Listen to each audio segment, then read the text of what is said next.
This show is brought to you by Safety FM. And from the border of liberty and prosperity in the highway of the north, this is Safety Wars for Monday, January 9th, 2023. I almost said 22. I know. It's 2023. And this year is just flying by.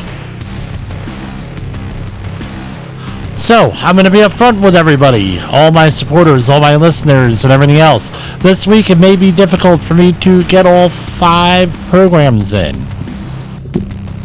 I have family members with COVID, and I'm the only one without COVID. So, anyway, that's basically it. So, how's everybody doing there? How's your weekend? I hope you enjoyed your weekend. Had a beautiful weekend here in New York / New Jersey, northern New Jersey. So, anyway, I'm still dealing with a lot of the fallout from my father's death last year, and we're selling things. So I ended up selling a lot of furniture this past weekend. You gotta love a marketplace. Facebook Marketplace. So, this morning I had some very strong conversations. If you caught us on Instagram over the weekend, I did a release yesterday from my mom's house.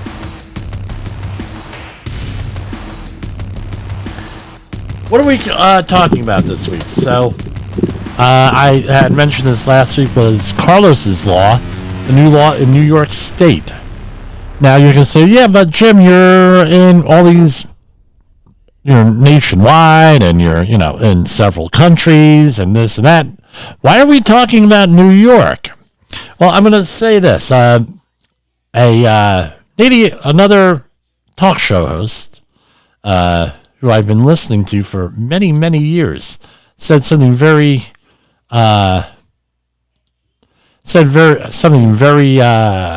apt, very, I don't know what the word is, timely, very true, whatever you want to call it. And that is that when things start to get rolling, right, especially in New York, New Jersey, California, Illinois, Wisconsin, a lot of the other states, it's sort of like the first time, it's sort of like it starts here and then it moves across country. It becomes a very popular initiative for whatever reason. I'm not saying New York or California or anywhere else that I mentioned is the center of the world, but we tend to be very blue out here, and politically, very little balance. There's a lot of controversy in me saying this. I know that, but a lot of times in the blue states, things start and they end up going nationwide. And part of the reason why I am here is, one, give you news and safety, which is our purpose. Also to give you commentary. As everybody knows, I was involved in politics here. I have not been shy about it. I haven't been running from my past. I was I did work on a lot of political campaigns, worked with a lot of organizations, worked with a lot of groups, a lot of candidates for a number of years, and I have some insight that you're not normally going to hear with this, and I try to be as objective as possible, but I think everyone knows where I stand here. So, what am I talking about here? And let me issue this warning. And I used to issue it on the podcast at the beginning of it. I thought it was cute. All the stories, the warning, you're going to hear, what was the phrase? You're going to hear a lot of, here, let me turn this down. I got an echo in the background.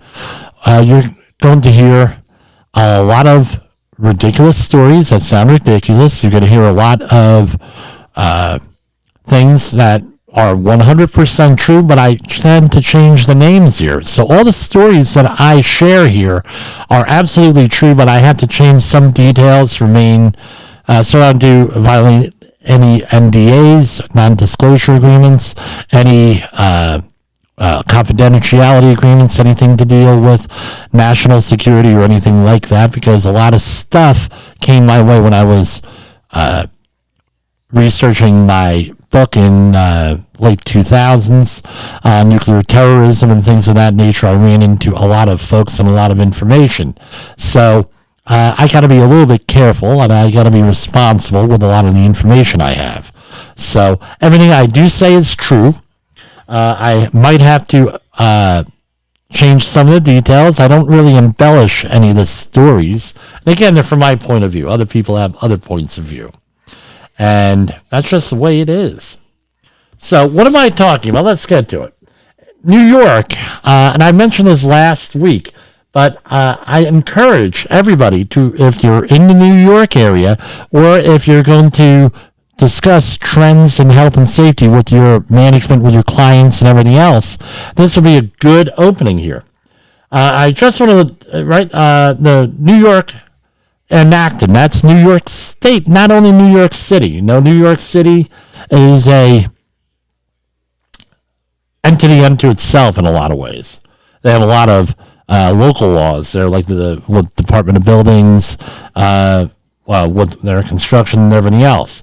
So New York State, as of January 1st this year, enacted Carlos's Law. And this is from Governor Hochul's press release. Quote, under the new legislation, a corporation is guilty of criminal corporate liability for the death or injury of a worker when it negligently, recklessly, intentionally, or knowingly causes the death or serious physical injury of its employees while they are on the job, end quote. A misdemeanor offense is $300,000 to $500,000 per occurrence, and a felony offense starts at $500,000 and goes up to $1 million. A criminal liability would be on the corporation when the conduct constituting the offense is committed by an agent of the corporation while acting within the scope of their employment, and on behalf of the corporation, the offense is in relation to a crime involving death or injury of a worker. So also, what's on here is what's included on here, and that's the second part was my words, but the first part was a quote right from the thing, right from the press release from the governor, is this. And also what has not been in the press releases here with this is that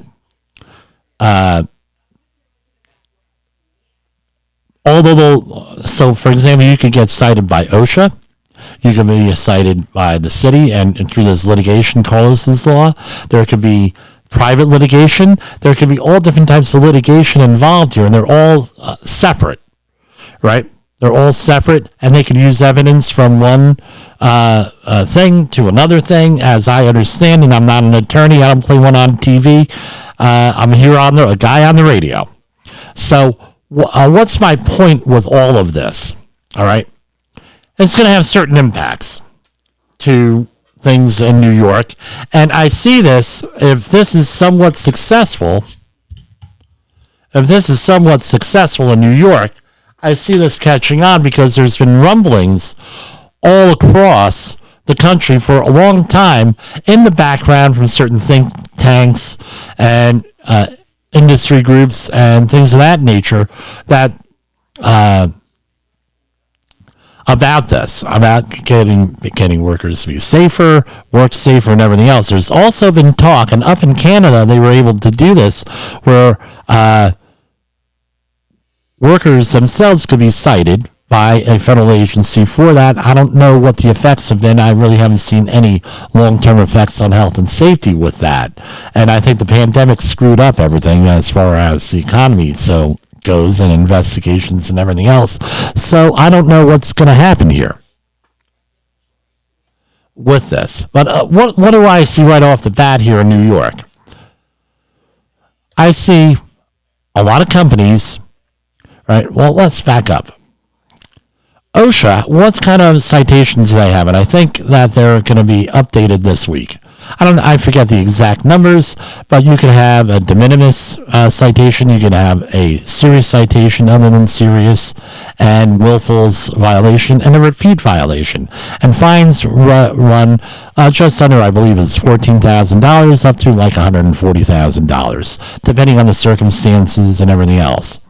All of that's up to due to an update.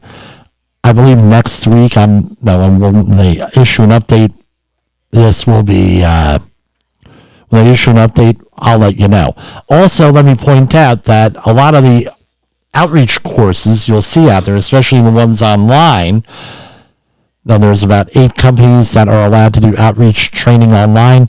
A lot of them have not updated their things in many years, and the laws were changed, I believe, in the mid-2010s, 2014, 2015, that updated all of these things. So if you see 7,000 and 70,000 and things of that nature, you're dealing with old information. But essentially, what OSHA's rationale, especially this is what prompted this in New York, was there's going to be litigation in New York, especially in a slip and fall type of thing. We have what's commonly called the scaffold law here in New York, where if someone falls at work or at a whole bunch of covered things, the person could sue everybody. Building owner, the contractor, the GC, everybody involved, basically, is my understanding. And we could go into detail with that, but basically you could sue everybody. And that was meant to combat OSHA regulations, the small OSHA regulations, right? Hey, there's another way in here. And basically, we're still getting a lot of fatalities. A lot of contractors are out there, especially in the construction industry. This law is not only relevant to the construction industry the way it's written, it could be potentially all industries where they get de minimis fines. So, for example, I know of several cases where the fines are very low. OSHA wanted to get an admission of guilt, and then hoping that there was a litigation, and an attorney would go on to establishment search and say, oh, look, you guys already admitted guilt to this, therefore the litigation is not going to go well for you, and you're going to get a bigger fine. So the whole idea is to get you to admit some type of guilt, some type of admission. I know it's regulatory law, it's administrative law, that maybe guilt is the wrong word, but you get the idea. Now you're going to say, well, Jimmy, when did that ever happen? We recall that there was a amusement park in Florida, I believe it was 2009, where a trainer was killed by an animal. And the company knew about behavioral issues with the animal and allegedly did not have, and this is all alleged, did not have procedures in place to manage this thing. So they got them on, a trainer got killed, they got them on something, and it was a very de minimis fine, my opinion. About $9,000, $10,000, something like that. It was close to, it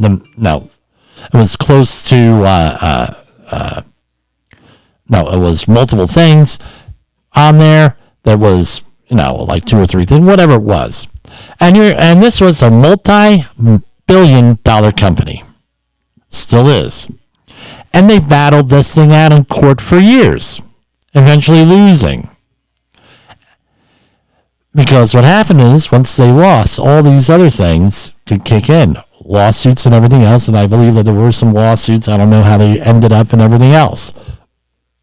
I was involved in an accident investigation a number of years ago in New York State, where there was a fatality and two other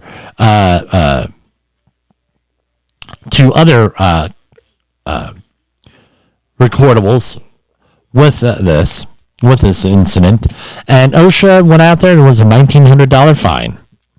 And what their idea was, and I spoke to one of the OSHA people, was that who wasn't involved in this, and their idea, they do that because they're looking for litigation with that. So that's one thing, right? And the other thing is this: OSHA is always officially not concerned with punishment. They're concerned with compliance and protecting workers. It's not meant to be a solely punitive type thing. We're going to come out and we're going to get you. That's not what OSHA is about, right? It's about compliance and protecting the worker. So, there was a case by a worker in 2017. You can look it up. His first name was Carlos, and he ended up.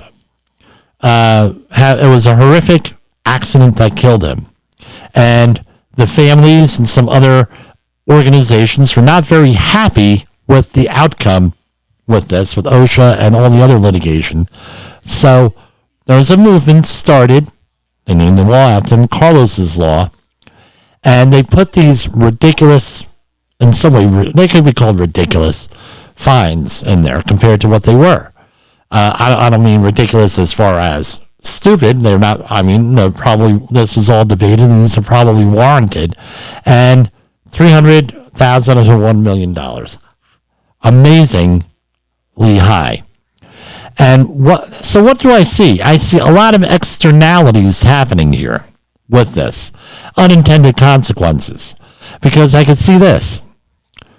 I could see the company asserting Miranda rights, their right to remain silent, right? Anything you say or do can and will be used in a court of law, and everything else that goes on in there.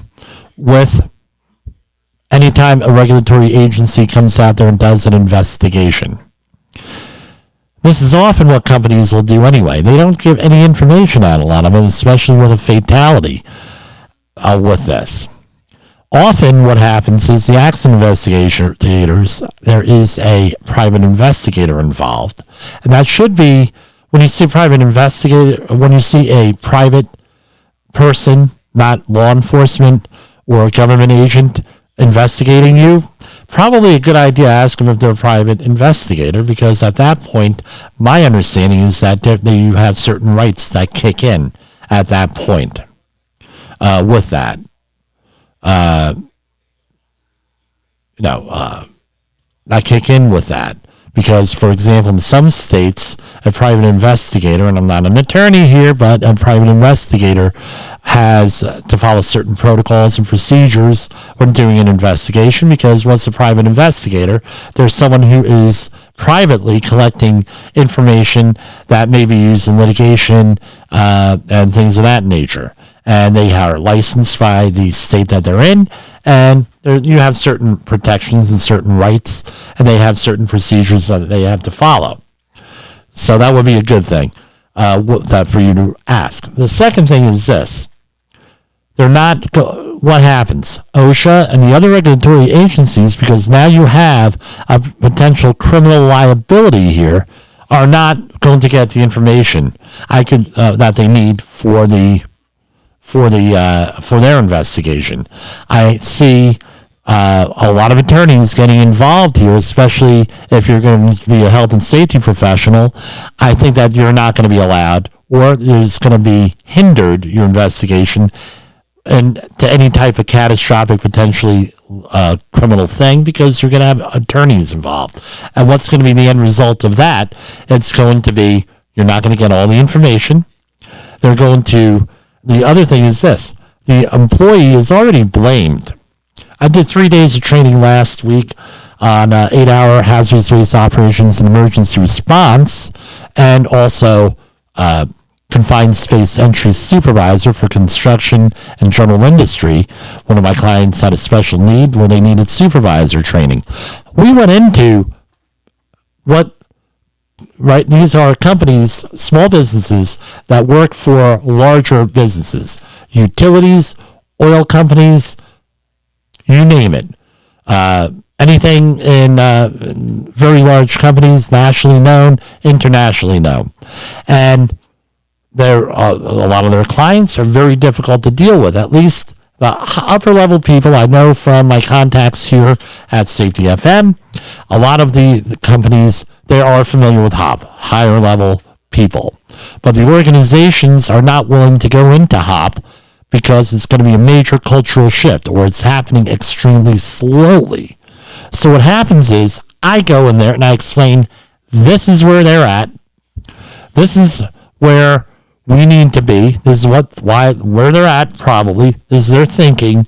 This is where we need to be, and everything else. And are a lot of these organizations? They're out there blaming the employee rather than taking responsibility as management. I see more of the blaming of the employee, at least in New York, and not blaming the management. The other thing I see, how can this interact everywhere? Let's say that you have a company that's working in New York, and they also work elsewhere. When you go in through the discovery process, I could see it happening that they get information from other accidents, other incidents. So, for example, there's one retailer that's in a lot of places here that has a total proposed citation amount of about $15.7 million since 2017. That's been negotiated down, vacated in some cases, and things of that nature, all litigated. Wouldn't it be, well, now you're involved in a criminal investigation here. Now guess what? All of those records are now open. So you did something in Montana, let's say, I'm just making a state out of thin air, and your company is in New York and gets involved with an alleged criminal act in New York. Now all of a sudden we're going to go to Montana to get, hey, you had a similar incident out here. You didn't fix it. Now it's willful, and now all of a sudden, holy groove, no. You knew about this. You did nothing about it. Now you're to blame. Another, unintended consequence with this. So, again, this has a lot of different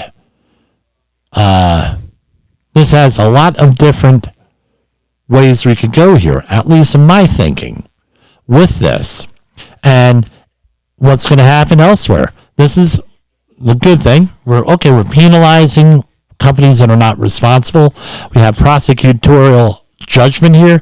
I imagine in some cases that are egregious, where they may assign it to a grand jury of some sort. However, I don't see this as a good thing all around, my opinion on this. So how do we combat this? All right. How do we manage? We're safety managers here. There's a lot of different ways we can manage this. I had a conversation, personal, with every one of my clients that does business in New York. And I said to them very plainly, I explained to them this, right, and they're going to also get a copy of this section of the program, that they're doing business in New York. This is what might happen, number one. Number two, if I'm managing a job in New York and they're dealing with high-risk activity, they're doing things, right, I do mostly construction and environmental cleanups. That's where I assist. That's where I consult. Guess what? One of these guys gets killed, there's a potential to get the $300,000 up to $1 million fine here. Not to scare you, not to play Chicken Little, or not anything like that, but do you really want to risk that? You think that, someone falls and gets hurt? What a lot of these contractors think, well, they fall, they get hurt. So what? This is actually what I've heard. This is not something made up in Jimmy's head. So what? They get hurt, workers' comp does a payout, we have insurance, we shut down, we start somewhere else next week. I don't think that's going to happen here with criminal activity. Because this is the other thing. That's starting up next week as another company and everything. You have to keep that company open for like a year. Maybe more. I know somebody who was closing a company. There was a tax issue. There was some regulatory issues. They weren't able to dissolve that company. Remember, companies are formed in a state. Companies are not formed on the federal level. As far as I know, everything's done by, I've started a couple. Everything's done on the state. And the government did not allow them to resolve that company. So if they think that they're going to do something criminal and they're going to get out of it, I don't think it's going to be that easy to get out of it. So that's what I have, and I wanted to go out there and hit out there. One of the, right off the bat with this thing. Now, one of my outline questions, maybe I can have a listener send me the answer to this, is this. One of my questions, I haven't been able to find it online or from any of my attorney friends, because it's such a new thing. It's only a week old here, and it was signed on, I believe, the 23rd, the Friday before Christmas. When everybody was off the following week. I don't know, where was I going with this? I don't know if the government is exempt from this. Usually the government exempts itself through sovereign immunity for this, and I think everybody here knows my opinion on that. The government should not have sovereign immunity protections when it comes to environmental issues and health and safety, right? Most OSHA does not really regulate anything to do with public employers, the government. They rely on the government to regulate itself. And my opinion is that OSHA and everything, my opinion, not the station's opinion, my opinion is that the government should have OSHA set up, and it should be just as strong as the federal OSHA. 33 states already have a state OSHA, something like that, 37 states. We found out how effective they were at protecting workers during the pandemic. And that's my question. Will government agencies who put their own workers at risk and government, quasi-government agencies be exempt from this? I don't know. We'll see how this works out, and we're going to go to break right now. In the professional safety community, communication and planning are just a few keys to your program's success. The question many practitioners have is, where do I start? Dr. Jay Allen, the creator of the Safety FM platform and host of the Rated R Safety Show, has built a global foundation to help you along the way. Go to safetyfm.com and listen to some of the industry's best and most involved professionals, including Blaine Hoffman with the Safety Pro, Sam Goodman with the Hop Nerd, Sheldon Primus with the Safety Consultant, Jim Pozell with Safety Wars, Emily Elrod with Unapologetically Bold, and many others. As individuals, we can do great things, but as a team, we become amazing. Dial into safetyfm.com today and surround yourself with a powerful force of knowledge and support.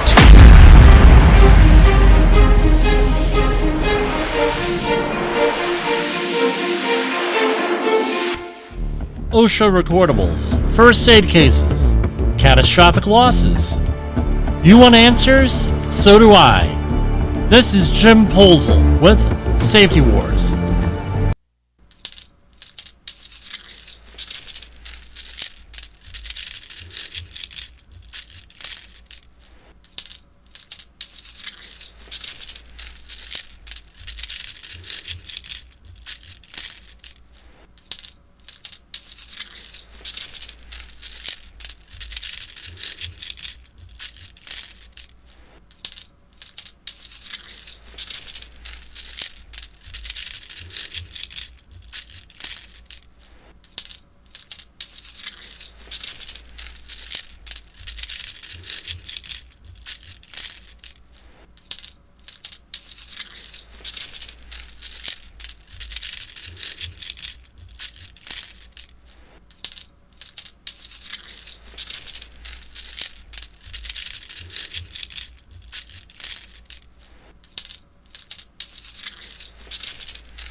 I'm sorry, I did not have the microphone on.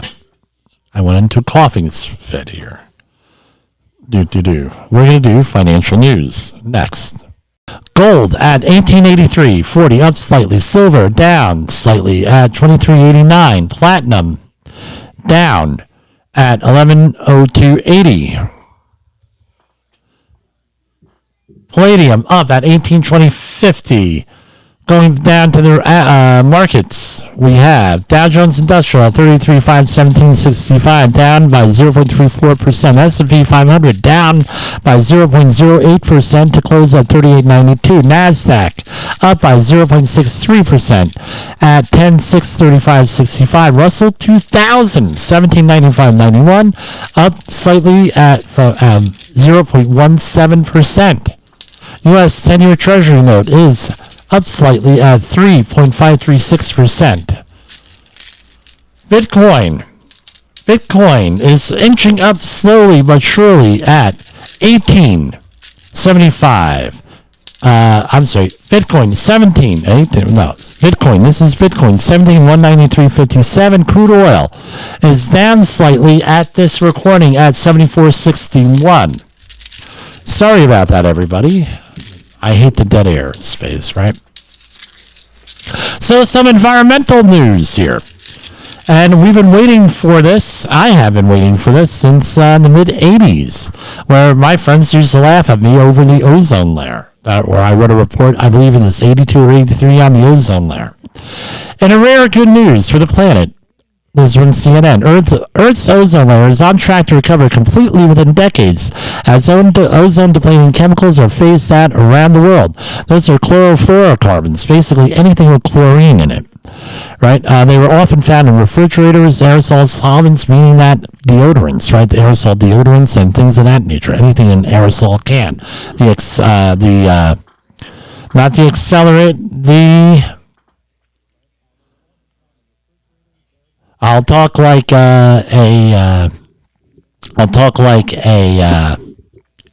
of the races on Star Trek. The stuff that makes the stuff go. The stuff that makes the stuff go. Yeah. They were in aerosol cans. They used to put them in there to make everything flow out of it, right? Chlorofluorocarbons. International cooperation helped stem the damage. The U.S. CFC says decreased by 99% since the Montreal Protocol went into force in 1989, which began the phase out of those and other ozone-harming chemicals.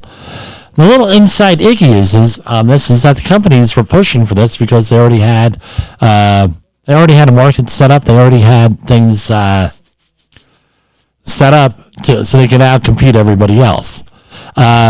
So basically, what they're looking at by 2040, which is not that far away now, the ozone hole is going to recover, and in the polar areas, the recovery is going to be between 2045 and 2066. So most of the world by 2040, the rest of the world, Arctic, by 2066. So that's actually less than 100 years. Who would have thought it would have taken that long? But that's good. Will it actually help the planet with public health benefits or anything else? I'll look that up one of these days. So here's something in a lot of cities. Things are going on, and we are in afternoon drive time in San Diego, right? 5 o'clock. Our hands are tied. Incidents of homeless violence raise concerns is from the San Diego Union Tribune. So this is not only going on in the San Diego or California or anything like that. We see this going on all over the country, especially, and it seems to be in areas where a lot of areas where there is drug legalization in one form or another, marijuana or decriminalization, is that homeless encampments are sprouting up. So, for example, Denver, Seattle. I've been to these places. Denver, Seattle, recently. Denver, Seattle, areas like that, there's huge homeless encampments where they were not there before. And what happens? Lawlessness, a lot of people who need help, right? And according to some of these sources, law enforcement are unable to intervene or unwilling to intervene with this for whatever reason. Again, COVID had an incident with this. Thing of a lot of places were not what's the word I'm looking for? We're not arresting people. And that's a sad thing. That's up and above. I think our system is broken here as far as addressing the homeless problem throughout the company, throughout my entire life. Really, it started mainly in the early 1970s. That's where a lot of the awareness of this issue came up.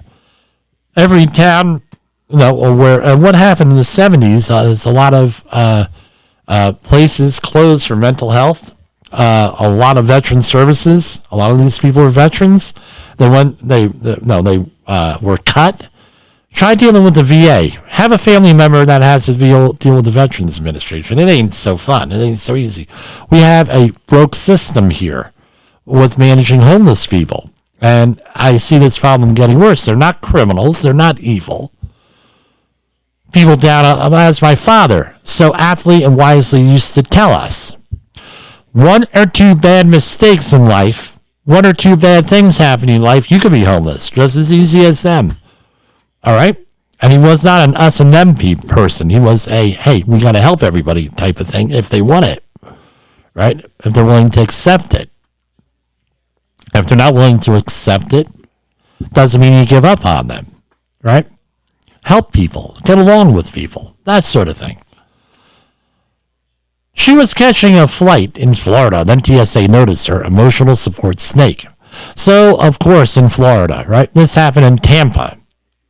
Last month, a woman traveling through Tampa International Airport attempted to stow her boa constrictor in her carry-on luggage, according to the TSA. A TSA tweet shows the x-ray of the 4-foot creature that passed through the screening machine passengers must navigate. Yeah, here it is on thing, right? This is a quote from the TSA, Lisa Farbstein. I'm pronouncing it the German way, Farbstein.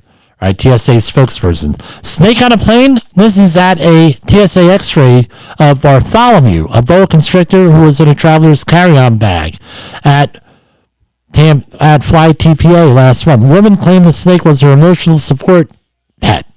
TSA notified the airline, which ruled that there was not going to be a snake on their plane. Hey, that sounds like it could be a movie. Right? Maybe we could get Nicolas Cage to star in it. So, and reminiscent of this happened twice. It was on a DV Cooper in the 70s, hijacked the plane and jumped out the door of the plane. They never really solved the case. They had, but they haven't. No one was convicted. He hijacked the plane with money, jumped out of the plane somewhere in the Pacific Northwest, never to be found, never to be discovered. The other thing was I believe it was the early 1990s, a plane depressurized and the roof came off of a Hawaiian plane, plane to Hawaii or from Hawaii. And here we go. This is a shocking moment when plane doors sprang open midair as panicked passengers feared they would be blown out. The pilot of the Russian flight, so it was from Russia, right, was forced to make an emergency landing. And yeah, I guess so. And minus 41 degrees Celsius conditions as luggage was sucked out of the plane, the Antonov AN-26. And of course, people were filming it with their smartphone. Are you kidding me? I think I'd be saying my prayers at this moment. And no, let's talk about this. How many people on a plane actually go and listen to the flight attendant with the safety briefing? If you do, I'm going to tell you, if you do, you're more likely to survive in an accident. Right? So I always listen with my kids. I'm like, shut up, daddy, shut up. We're listening to the flight attendant. But and then before you know it, they got into a problem. Okay. Here we have freaky weather in California, which we've been going for. So we've talked about, really since disaster preparation month in September, the need to make sure that you assess your needs in a disaster. One of them being power. Right now, they're having a lot of freaking weather over in California. No, they have cyclones. They're calling bombs, and this. No, Arctic bomb went off. And what's happening? Power outages, a lot of evacuations, a lot of flooding, and everything else. So make sure you go out and assess what your hazards are. Where are you going to go? What's our hazard? Is it a flooding river? I remember back in 2007, 2008 in the Delaware River that crested over by the Delaware Water Gap in northern New Jersey, in the border of Pennsylvania and New Jersey. I don't know what the Pennsylvania motto is, but they were on the border of liberty and prosperity and the state to the west, Pennsylvania. And basically there was a bomb cyclone and up here. There was all different types of things going on. Delaware River flooded, and I always wondered why all those houses along the Delaware are on stilts. Guess what? We found out why. The flooding was up to the overpasses on Route 80 going into Pennsylvania, right next to the gap, and they were still open. You didn't realize the water was that high until you were in the middle of a freaking overpass. It's like, whoa. Well, hopefully I brought an overnight bag because I don't think I'm getting home. We ended up having to go a very circuitous route home on the way back from there. So there's mudslides in Fresno. There are water rescues on the Ventura River. You have missing children. Thousands are without power.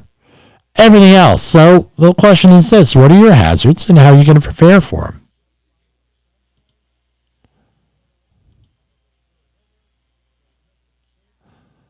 Okay, hold on. So here we have a story on, and this has been talked about for a long time, is should we ban gas stoves? Gas in the house, gas appliances. So we were touted for many years that natural gas is better than a lot of other things for pollution. So what happens? People go, they convert over to natural gas versus electric. And then they move now, and a lot of especially people who cook a lot. Right, I grew up on an electric range. Right, that means when you turn it on, you gotta wait. A lot of people are not that patient. They want to turn on that flame, and they want to see that flame, and they want to go. And especially if they have a double boiler like me, where you have, not a double boiler. It's two jets combined into one. This is like a commercial range. Reminiscent. You want to put that percolator for coffee on in the morning. Guess what? You're done in like 10 minutes with percolating that thing versus an electric one where you're waiting there for 15, 20 minutes.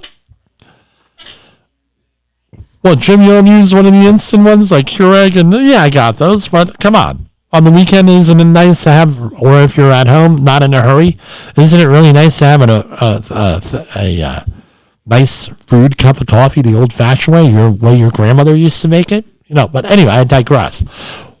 So what happened was you have indoor air issues, especially if you have a power outage.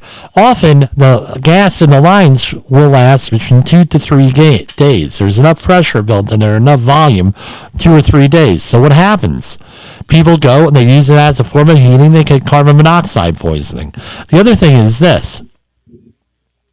There's been documented studies over the years that carbon monoxide has issues and indoor air quality issues related to it, impact especially children's health with asthma and other respiratory ailments and things of that nature. So there's a move to get away. This has been talked about for at least 20 years. Now they're really talking about it again in the government. So federal, EPA, and some of the other agencies. So we'll keep an eye on that, but that's what's coming down. Here we have a story out of England.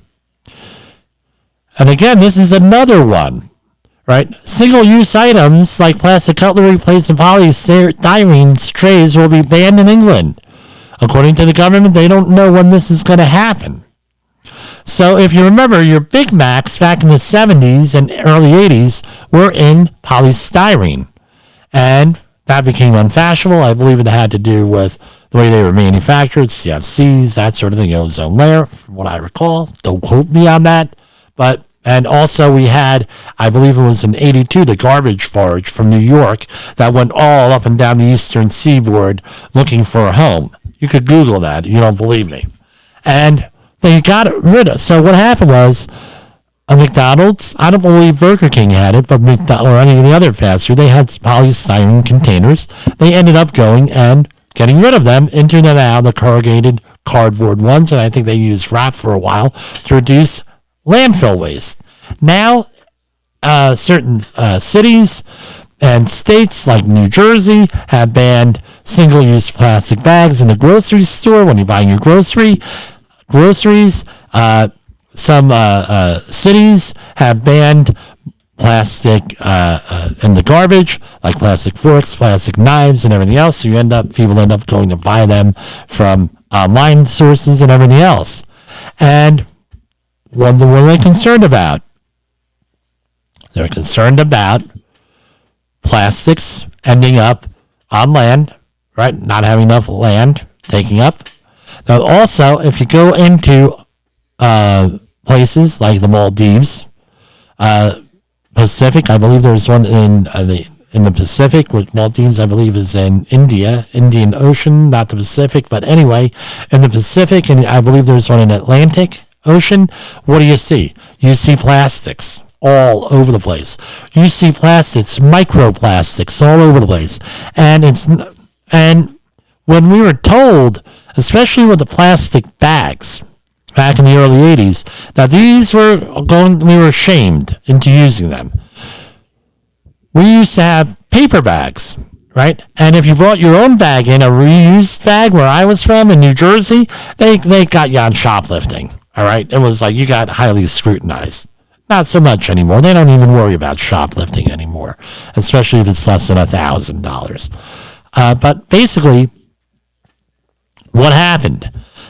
Use these plastic bags because you're going to save the rainforest. Really? Yes, Jimmy. And you're 11, 12 years old. Okay, hey, mommy, daddy, we have to use these, the plastic bags, they're getting rid of the paper bags, blah, blah, blah. And they always had the paper bags. My father was like, I don't think this is going to end well, Jimmy. I said, well, I don't know. This is what they say, and there's a big recycling push and everything else.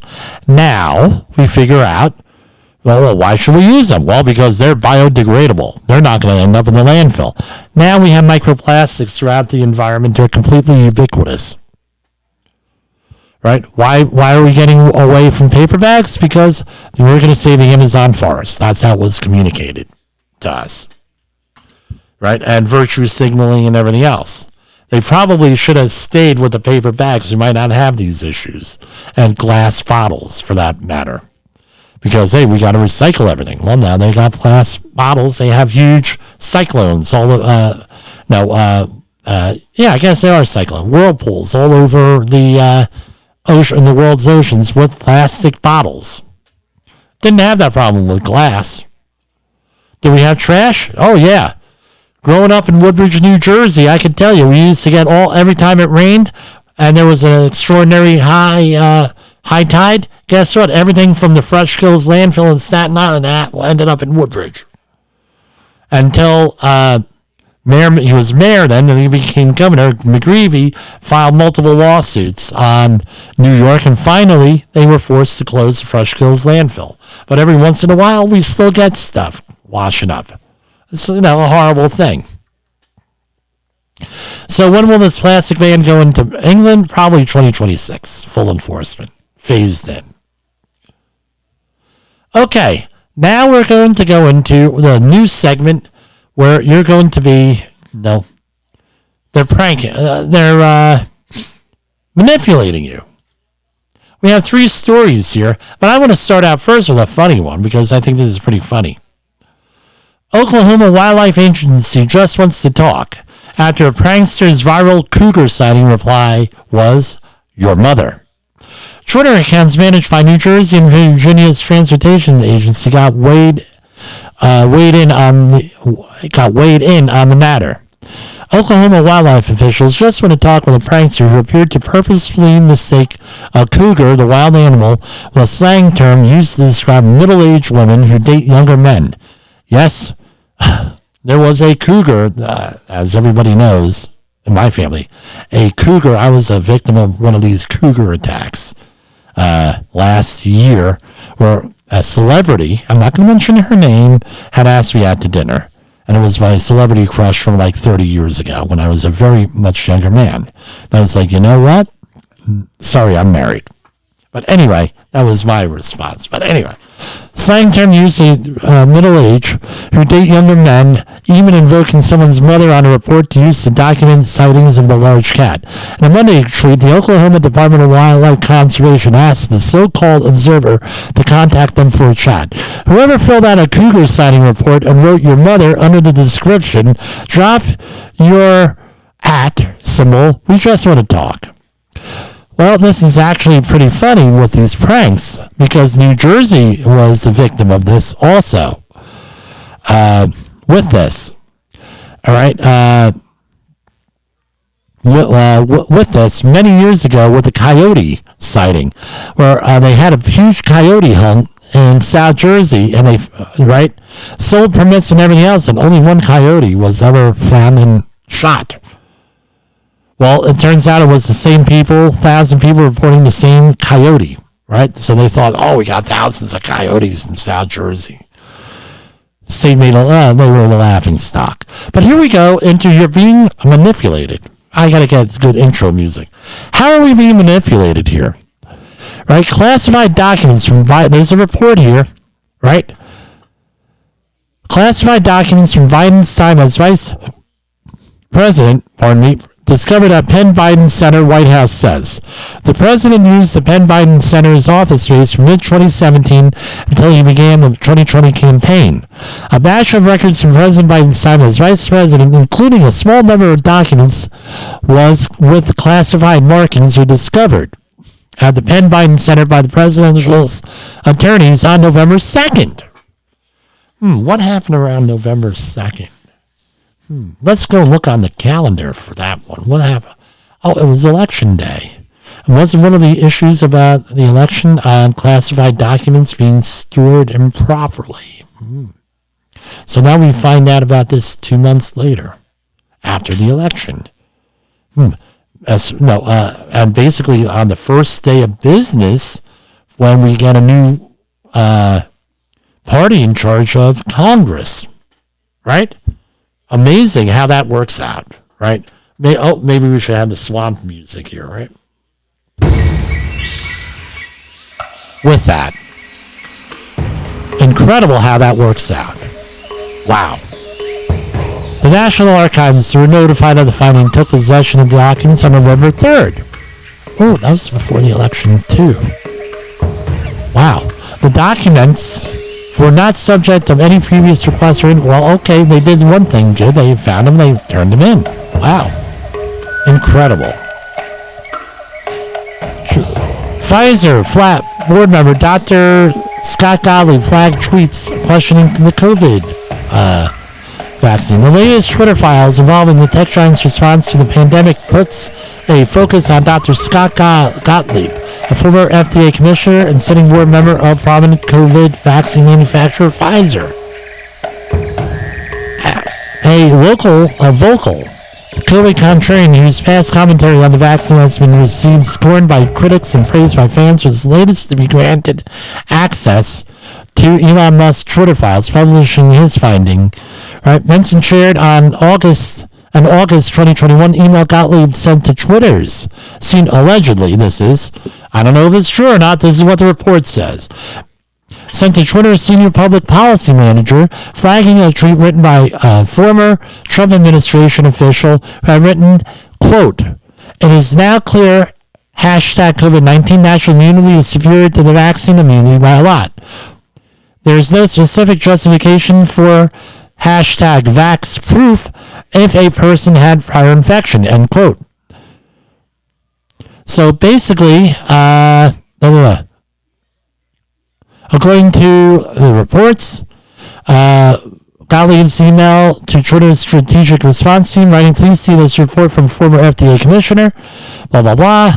And the tweet was later slapped as misleading. Wow. That's another one. Are you being lied to? Are we being manipulated? I think that's got to be a question that we answer here on everything with this, and it's a shame that we have to continuously do this. Look deeper and everything. Don't accept anything from me or anybody else on face value. Go and check it out for yourself. That's what my thing is. Don't believe me. Say, go out and look it up. If I'm wrong, I'll issue a retraction. I always do. And if I'm off face, guess what? I get called out on it. Guess what? I'll apologize and everything. But I mean, this is going on again and again and again. Manipulate people. Keep people in a state of stress. And now they're able to be manipulated again and again and again. This is Saul Alinsky's Rules for Radicals, which I think I'm going to have to go over again because things keep on coming up. Keep your opponent off balance. That way you can institute cultural change and other changes. So if they keep everybody in anxiety, this is what happens. Here's our last story here. And again, I'm not advocating any political candidates here or anything. I think pretty much most of them suck. All right, here, all right. Washington Post admits Russia trolls had little influence on 2016 voters after years of hyping their role in Trump's win. Trump's win in 2016. Again, in a report from the papers of a Cybersecurity 202 newsletter headline, Russian trolls on Twitter had little influence on 2016 voters. The Post cited a new study from the New York University Center for Social Media and Politics that analyzed what sort of impact misinformation had on one social media platform. Again, the first day that Congress is in session, they're coming out with all this stuff. They couldn't come out with this stuff before last election, before the midterms, before 2020? Really? Wow, incredible. Again, you are all being manipulated here. And I would implore everybody to be careful, be vigilant with that. And that's all I got tonight for Safety Wars. I look forward to being back tomorrow, unless I have family situations going on. Again, I have 3 members of my family with COVID right now. We're managing here. We're managing here, folks. And that is Safety Wars, where it is. You are listening to Safety Wars. Tomorrow's Safety Today. Good night, everybody.